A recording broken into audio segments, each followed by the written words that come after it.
Kita mulai kajian ini dengan sama-sama membaca Al-Basmalah. Bismillahirrahmanirrahim. Alhamdulillah. Perbanyak syukur, bukan memperbanyak keluhan. Ngaji itu penting, bukan yang penting ngaji. Alokasi waktu, bukan sisa waktu. Ya. Alhamdulillah. Insya Allah kajian kita seputar apa temanya? Temanya apa? Maksimalkan kesempatan yang baik. Hadis yang diriwayatkan oleh Bukhari. An Abi Sirwa'ah. Kadang sinnya diberikan kasroh JR, Sirwa'ah. Kadang juga sinnya adalah fathah, Sarwa'ah. Boleh Sirwa'ah, boleh Sarwa'ah. Yang tidak boleh adalah Sarbo'ah. Aduh, Sarbo'ah. Kenapa? Ingat lagu siapa itu? Doh Sumbang. Kalau nggak salah, Sarbo'ah Parawan centil nembe ditaruh langsung langsung nyerintil. Nama aslinya adalah Uqbah bin Al-Haris. Siapa? Uqbah bin Al-Haris nama aslinya. Beliau berkata, "Shallaitu wara'an Nabi sallallahu alaihi wasallam bil Madinatil Asra." Bahwa Uqbah bin Haris salat asar bersama atau di belakang Rasul. Di mana salatnya? Di Madinah. Di mana? Madinah. Fasallama tsumma qama musri'an. Kemudian Rasul setelah sholat tentu mengucapkan Assalamualaikum warahmatullahi, Assalamualaikum warahmatullahi. Beres mengucapkan salam, tsumma qama musri'an. Kemudian Rasul berdiri dengan sesegera mungkin. Hatta raqaban nasi la ba'di hujari nisaihi. Kemudian Rasul melewati sebagian sahabat yang masih sholat. Artinya Rasul melewati para sahabat yang sebagian yang masih sholat. Fafazi'an min surati, di antara sahabat itu merasa kaget, heran, tidak seperti biasanya. Fakharaja alaihim. Kemudian setelah Rasul beres ke mana tadi ke Khoto, riqaban nasila ba'di hujar nisaihi. Jadi kan Rasul mengucapkan salam, berdiri, kemudian melewati sebagian sahabat yang masih sholat kemana? Ke kamar istrinya. Beres dari kamar istrinya, maka sebagian sahabat ketika itu merasa heran, takjub, dan Rasul pun muncul kembali di depan para sahabat. Kemudian apa yang dikatakan Rasul? Zakartu syai'an min tibrin indana. Kata Rasul, saya teringat sesuatu yang dimaksud apa? Tibrin. Apa itu tibrin? Dahabin au fiddah, potongan emas atau perak. Jadi kenapa Rasul tiba-tiba langsung berangkat setelah Assalamualaikum? Kenapa? Karena ingat akan potongan emas atau perak yang ada di rumahnya. Pakar itu anya bisani, saya tidak senang kalau potongan emas, potongan perak tersebut mengganggu pikiranku ketika berzikir, ketika mengingat Allah. Maka dia cepet-cepet. Fa'amartu bikismatihi, maka aku perintahkan untuk dibagikan apa? Tibrin, yaitu potongan emas atau perak. Ingin segera untuk dibagikan. Bahkan dalam riwayat yang lain Rasul bersabda, kuntu khallaftu fil baiti tibran minas shadaqati. Aku pernah meninggalkan potongan emas atau perak di rumah minas shadaqah untuk disedekahkan. Fakaritu an ubayyitahu, dan aku tidak senang, tidak suka kalau potongan emas atau perak tersebut sampai bermalam. Karena tadi sholatnya sholat apa? Asar. Siapa yang sholat asar di belakang Rasulullah itu? Uqbah bin Al-Haris. Siapa panggilannya? Abi Sirwa'ah atau Abi Sarwa'ah. Ini hadis riwayat Bukhari. Bukan Sarboah. Aduh, masih emut bu, Sarboah bu, emut. Kandungan hadis. Ibrah pelajarannya. Yang pertama, jika ada sesuatu yang mengganggu pikiran seorang imam setelah sholat, maka boleh berdiri tanpa berzikir terlebih dahulu, dan hendaklah ia tidak disibukkan oleh keinginan syahwat. Jadi kalau beres sholatnya cicing, zikir, doa. Lain iya mah beres sholat, alungkun mukena teh. Mana remote, ayo gitu ayah jelema teh pakai kerudung. Punten babeureuy ya. Babeureuy. Kalau tidak ada hal-hal yang mendesak, sudah diam, tahan, sabar, zikir, salawat, doa. Kecuali kalau ada perkara yang urgen, misalkan lagi di masjid, beres assalamualaikum, ingat kompor belum dimatiin, misalkan. Ingat rumah sepertinya belum dikunci, dan seterusnya. Atau anak harus dianterin sekolah, kalau enggak nanti terlambat, dan seterusnya. Baru. Tapi kalau dalam kondisi umum, diam setelah sholat, zikir, doa. Karena banyak keuntungan bagi yang berzikir. Di antaranya adalah dalam kitab Al-Wabilus Shayyib minal Kalimit Thayyib, karangan Ibnu Qayyim Al-Jauziyah, ada 100 lebih manfaat zikir. Di antaranya adalah innahu yuqawwil qalba wal badana. Zikir bisa membuat badan kuat dan bisa membuat hati pun kuat. Tidak FSMR.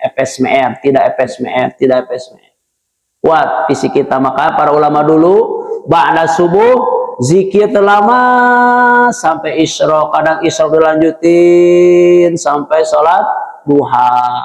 Itu diantara rahasia-rahasia kenapa para ulama dulu pada sehat-sehat.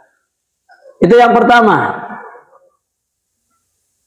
Sehingga dikhawatirkan dalam surat Al-Kahfi ayat 28, wala tuti' man aghfalna qalbahu an dzikrina.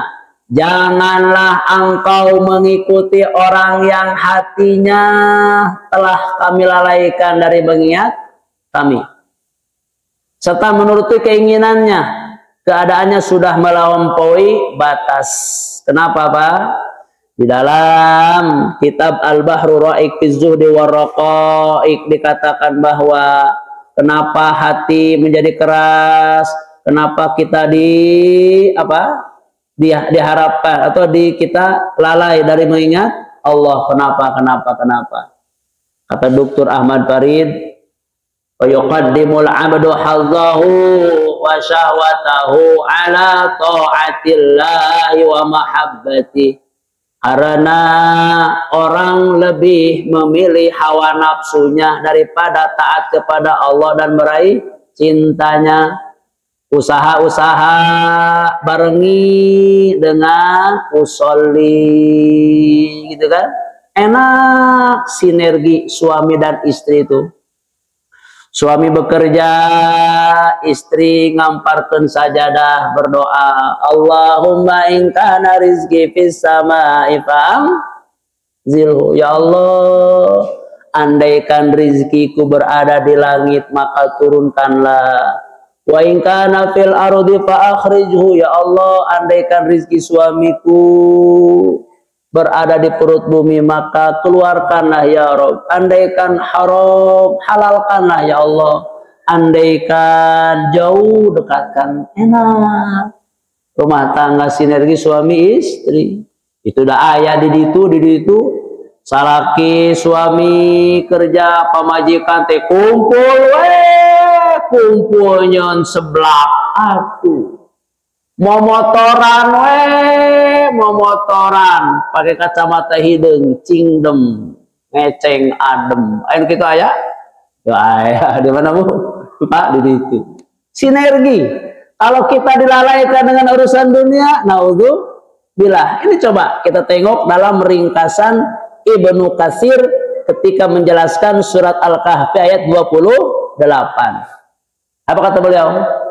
Melupakan agama dan penyembahan terhadap Tuhan karena dunia, dan adalah keadaannya itu melampaui batas, yakni perbuatan dan perilaku itu merupakan kedunguan, melampaui batas dan sia-sia. Nah, janganlah kamu mengikuti dan mencintainya, dan jangan simpati terhadap jalan hidupnya, dan jangan iri terhadap kekayaannya.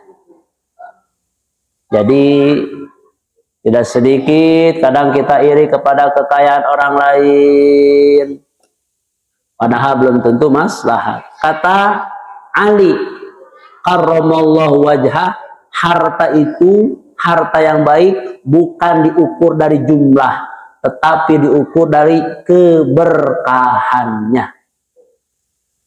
Dua, ibrah pelajaran yang kedua, dianjurkan untuk bersegera di dalam berbuat kebajikan serta berlomba-lomba dalam mengerjakan amal soleh.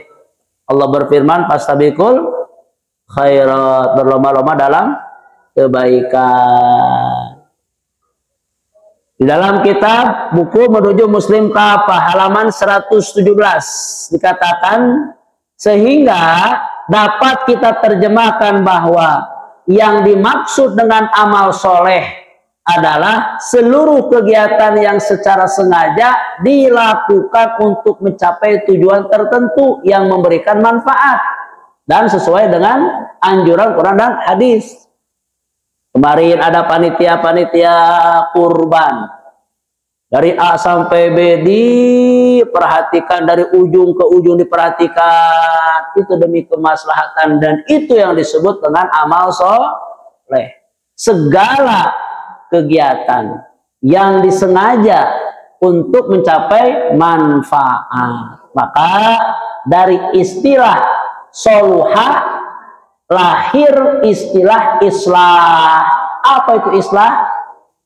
Proses perbaikan yang berkesesuaian dan berkelanjutan. Apa itu islah?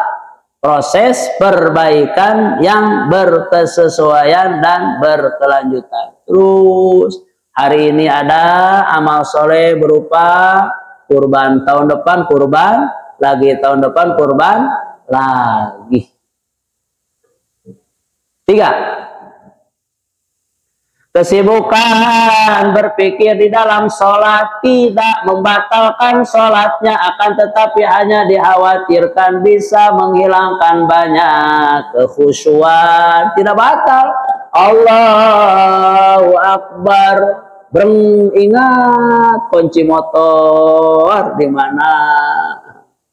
Allahu Akbar, sami Allahu liman hamidah di mana? Oh, jangan-jangan kunci motor itu ketinggalannya sama si Dede penting deh. Allah anggap. Jadi cerita kunci, dan itu tidak membatalkan sholat, tetapi apa? banyak menghilangkan kekhusyuan. Maka ketika banyak menghilangkan kekhusyuan, berarti termasuk orang-orang yang apa? Merugi atau tidak beruntung.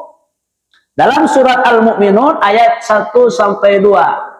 Qad aflahal mu'minun. Qad sesungguhnya aflaha beruntung siapa? Al-mu'minun. Beruntunglah orang-orang yang beriman. Siapa? Alladzina hum fi salatihim khashi'un. Orang yang khusyuk di dalam sholat. Bagaimana kekhusyuan yang dimaksud? Kita buka dalam kitab Madarijus Salikin halaman 181. Ada seorang sahabat yang bernama Hudzaifah bin Al-Yaman. Siapa? Hudzaifah bin Al-Yaman. Beliau berkata, jauhilah oleh kalian khusyuk kemunafikan, jauhilah oleh kalian khusyuk kemunafikan. Lalu ada yang bertanya, apa yang dimaksud dengan khusyuk kemunafikan? Maka Hudzaifah bin Al-Yaman menjawab, yang dimaksud dengan khusyuk kemunafikan adalah jika engkau melihat tubuh yang khusyuk tapi hati tidak khusyuk. Kemana jalan-jalan pikiran hati? Itu namanya apa? Khusyuk kemunafikan. Kata siapa? Hudzaifah bin Al-Yaman.